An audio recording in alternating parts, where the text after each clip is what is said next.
Rémi, tu connais bien Villefontaine? Oui, bien sûr, bien sûr. J'y suis depuis 1974 et j'ai donc exercé pendant 35 ans à la Maison médicale des Roches comme médecin généraliste. Je suis marié, j'ai 4 enfants qui ont habité Villefontaine, qui ont grandi à Villefontaine, et nous avons, avec mon épouse, 11 petits-enfants. Je crois savoir que tu as déjà été conseiller municipal. Alors, j'ai été conseiller municipal à 2 reprises.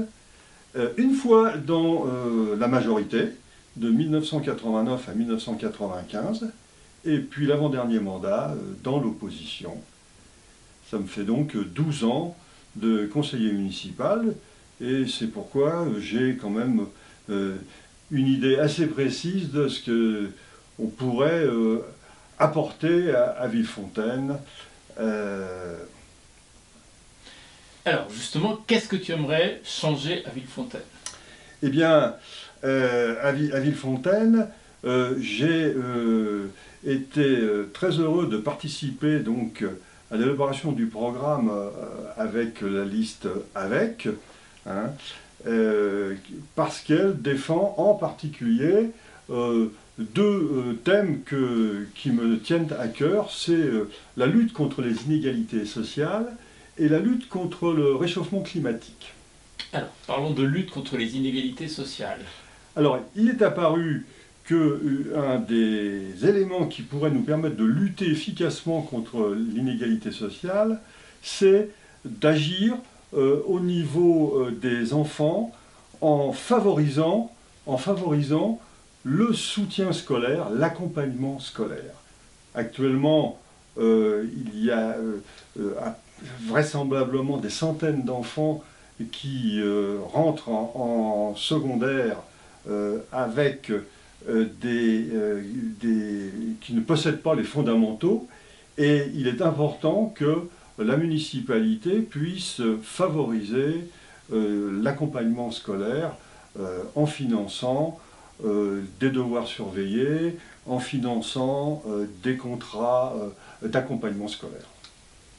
Est-ce que c'est le seul moyen de résoudre les inégalités pour toi? Résoudre aussi les inégalités, ça passe par une aide à la participation des activités culturelles et sportives des jeunes. Et c'est pour ça que nous proposerons vraisemblablement un pass loisir permettant de financer une activité sportive ou culturelle pour chaque enfant villard. Tu évoquais également la lutte contre le réchauffement climatique. Tu crois que c'est possible à l'échelle d'une commune? Alors, à l'échelle d'une commune, la lutte pour le réchauffement climatique peut passer par la rénovation thermique des bâtiments publics. Depuis 40 ans, nos bâtiments ont vieilli et ce sont de vraies passoires énergétiques. Il faudra vraiment mettre un budget conséquent pour lutter contre ce réchauffement climatique au niveau municipal, et c'est certainement possible, plutôt que de prévoir des grands programmes de rachat de cellules commerciales, des rénovations de milliers de mètres carrés, type l'ex-casino qui va coûter au bas mot 5 millions, qui reste la plupart du temps des coquilles vides qui ne bénéficient absolument pas aux villards. Nous pensons qu'il faut mettre de l'argent dans la rénovation des bâtiments. Je crois qu'il y a aussi un point qui te tient particulièrement à cœur, c'est la restauration scolaire. Alors la restauration scolaire, nous avons envisagé de créer donc une cantine municipale, et ceci pour pouvoir maîtriser donc les achats, la réalisation, la distribution des repas. Actuellement, Villefontaine utilise donc un prestataire, la société Elior, qui nous délivre 1000 repas par jour.